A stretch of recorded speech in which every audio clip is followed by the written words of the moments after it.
Hello मेरे प्यारे बच्चे, आप कैसे हो। Welcome back to my channel. मैं हूं खैरुल और आज हम लोग एक बहुत ही इंपॉर्टेंट कोर्स स्टार्ट करने वाले हैं।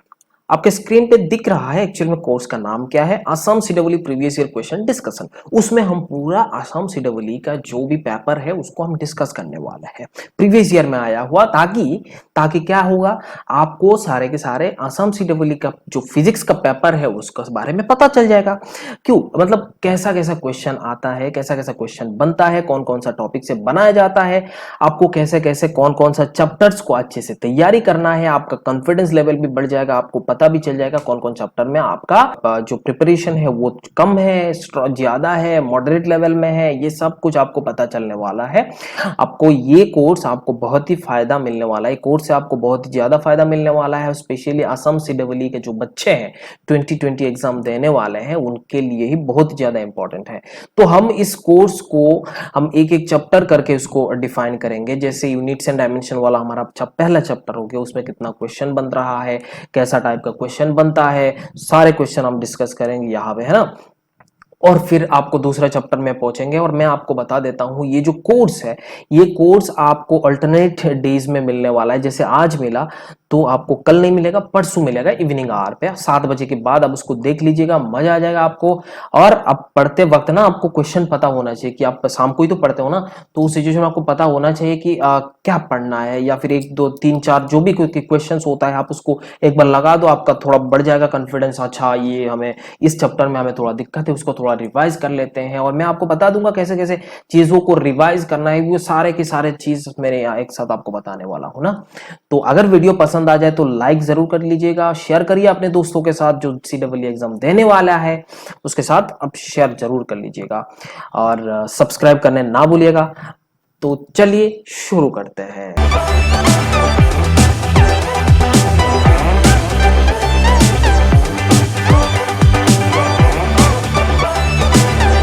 तो बच्चों यहां पे हमारा पहला क्वेश्चन आ रहा है, if a velocity of light is c, gravitational constant g and Planck constant h are chosen as fundamental units, the dimensions of time will be, आपको dimensions of time will be आपको पूछ रहा है dimension of time क्या होगा। मैं बच्चों आपको एक चीज बता देता हूं, ये ना ये जेई 2019 में आया हुआ है, 2019 में आया हुआ है ये जेई में। तो ये जेई का ही सवाल है और आप देख सकते हो जेई का प्रीवियस ईयर का सवाल आपको उठा के दे भी रहा है। और ये आपको सीडब्ल्यू 19 सेक्शन जो भी आपका सेट ए में आया हुआ था, है ना। तो यहाँ पे आपको पूछा है कि टाइम का जो डायमेंशन है वो बताना है in terms of C, in terms of G and H. H तो आपको पता है, सब आपको नाम दिया हुआ है क्या क्या चीजें हैं। तो हम इसमें लिख सकते हैं according to proportionality principle of homogeneity, हम बोल सकते हैं कि ये जो आपका टी है इज डायरेक्टली प्रोपोर्शनल टू सी। जैसे हम इसको हम कर सकते हैं डायमेंशन एनालिसिस है, C to the power A, G to the power B and H to the power C. तो इसको मैं ऐसा भी लिख सकता हूं, t equals to K into C to the power A, G to the power B and H to the power C. तो ये मेरा एक एक्सप्रेशन मिला, एक physical quantity in terms of C, G and H के term पे। But यहाँ पे जो पावर है ये तो डायमेंशन एनालिसिस में हमने पढ़ा था, क्योंकि आपको पता चल जाएगा वो कितना पावर होना चाहिए, कितना उसका डायमेंशंस है। तो बच्चों इसके बाद हमें क्या करना पड़ता है, प्रिंसिपल ऑफ होमोजेनिटी से हमें पता चलता है कि राइट साइड RIGHT, सॉरी ये तो लाइट लिख दिया, राइट साइड का जो डायमेंशंस है that should be equals to dimension of left side. बात समझ में आ रहा है, ये इक्वल होना चाहिए। Proportionality constant, proportionality homogeneity, principal of homogeneity ये हमें बताता है। तो हमें सब जो फिजिकल क्वांटिटीज है सबका डायमेंशंस पता होना चाहिए। जैसे ये सी हो रहा है, सी का डायमेंशन MLT-1 आपको मैं समझा रहा हूं इसीलिए थोड़ा टाइम लग सकता है। उसके बाद जी का जो डायमेंशन है वो क्या है, देखो बच्चों जी हमें कहां मिला था, ग्रेविटेशनल, उसमें g into m1 m2 divided by R square. तो g can be written as f r square divided by m1 into m2, so you can write ml t minus 2, और यहाँ पे r square भी l है तो यहाँ पे मैं l क्यूब लिख सकता हूँ। और यहाँ पे नीचे आप देख सकते हो मास 2 है, मतलब m टू द पावर 2 हो रहा है या फिर m स्क्वायर हो जा रहा है। तो इसका डायमेंशन अगर देखा जाए तो यहाँ पे मैं -1 लिख सकता हूँ। तो g का भी डायमेंशन हमें मिल गया। h का डायमेंशन क्या है आप जानते हो, फोटोन एनर्जी क्या होता है, E equals to H into nu. तो यहाँ पे लिख सकते हो h equals to E divided by nu, 1/न्यू। यहाँ पे क्या हो रहा है, e इंटू 1/न्यू। 1/न्यू मीन्स 1/फ्रीक्वेंसी, 1/फ्रीक्वेंसी मीन्स टाइम होता है, तो ये 1/फ्रीक्वेंसी जो है वो टाइम का डायमेंशन हो गया उसका। एनर्जी का mL2t-2, एंड यहाँ पे आप टाइम का जो डायमेंशन है वो लिखने का है। तो आपको जो भी डायमेंशन आ रहा है mL2t-1 आ रहा है बच्चों, यहां से आपको पता चलता है। और ये जो डायमेंशंस है सारे के सारे डायमेंशंस में यहाँ पे पुट कर लेता हूँ। t इक्वल्स टू इसका जो k का डायमेंशन वो डायमेंशन लेस है, m0l0 t-1, ये हमारा लेफ्ट साइड का डायमेंशन है।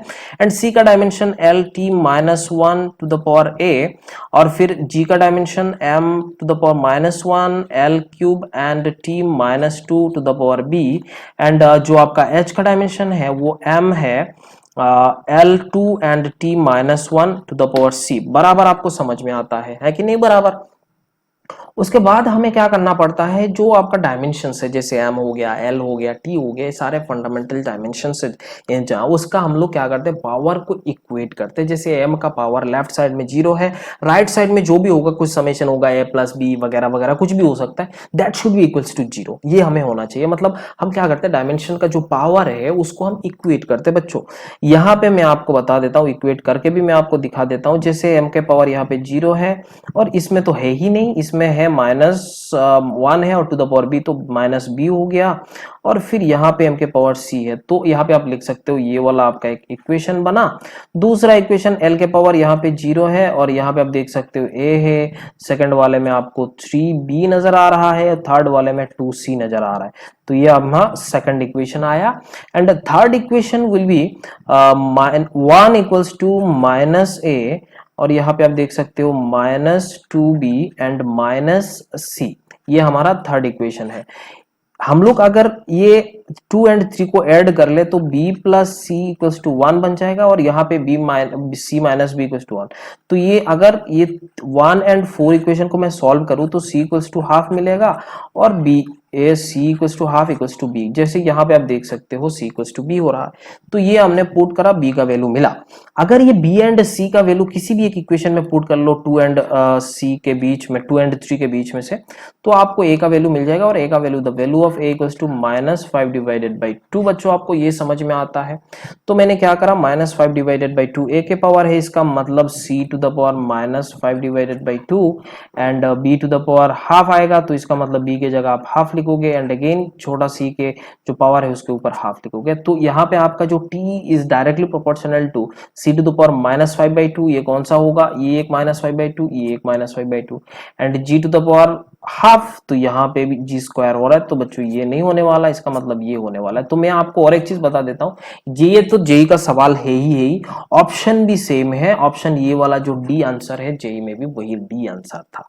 मेरे ख्याल से आपको इतना समझ में आ गया, और समझ में भी आ गया कि आपका जेई का जो पेपर है वो आपके लिए बहुत ही ज्यादा इंपॉर्टेंट है। आप जेई का पेपर उसको अच्छे से देखो, एनटीए का जो भी पेपर बनाया हुआ था 19 में उसको अच्छे से देखो, प्रीवियस 18 17 वो जितना आपके पास है सारे को सारे देखना है, ताकि आपका कॉन्फिडेंस लेवल जो है ना थोड़ा इंक्रीज हो जाएगा, बिल्डअप होने का है।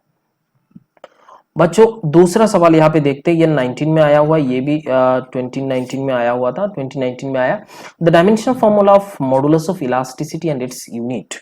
Modulus of elasticity and its unit, modulus of elasticity क्या है, जैसे हम जानते हैं stress equals to modulus of elasticity multiplied by strain, ये आप जानते हो ना। जैसे मॉडुलस ऑफ इलास्टिसिटी आप उसका देख सकते हो, यंग्स मॉडुलस हो गया, बल्क मॉडुलस हो गया, ये सारे क्या है, मॉडुलस ऑफ इलास्टिसिटी है कि नहीं बोलो।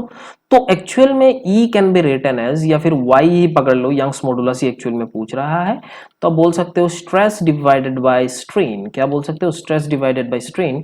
Here stress equals to F/A divided by strain equals to DL/L। बात इतना तो समझे, strain means what, change in length divided by length. अब यहाँ पे देखा जाए तो ये तो change in length divided by, ये तो डायमेंशन लेस है क्यों, बिकॉज ये यूनिट लेस है ना बच्चों। अब यहाँ पे फोर्स का डायमेंशन लिखना है ML -2 MLT -2, और यहाँ पे L जो है L स्क्वायर हो जाएगा, तो AM t minus 1 and sorry l m to the power 1 l to the minus 1 and t minus 2 हो जा रहा है। तो ये आपका डायमेंशन है। तो पहला डायमेंशन देख लो यहाँ पे कौन सा होने वाला है। जैसे हमने देखा है ये वाला हो रहा है, जो ऑप्शन ए दिख रहा है आपको, और इसका यूनिट हम जानते हैं। जैसे देखो यहाँ पे स्ट्रेन इज यूनिटलेस, फोर्स है newton per metre square, so you can write newton per metre square, that means आप बोल सकते हो इसमें पास्कल। क्या बोल सकते हो? Pascal. So option A will be correct answer. बच्चों इसको आप ध्यान से देखना, option A will be correct answer. तो दूसरा सवाल देखते हैं, ये आपको 2018 में आया हुआ है। कब आया हुआ है? 18 में आया हुआ है। तो देखो यहाँ पे dimensions in M L and T of the term a divided by v square in van der Waals equation। ये van der Waals equation में आपको ये a divided by v square में बताना है।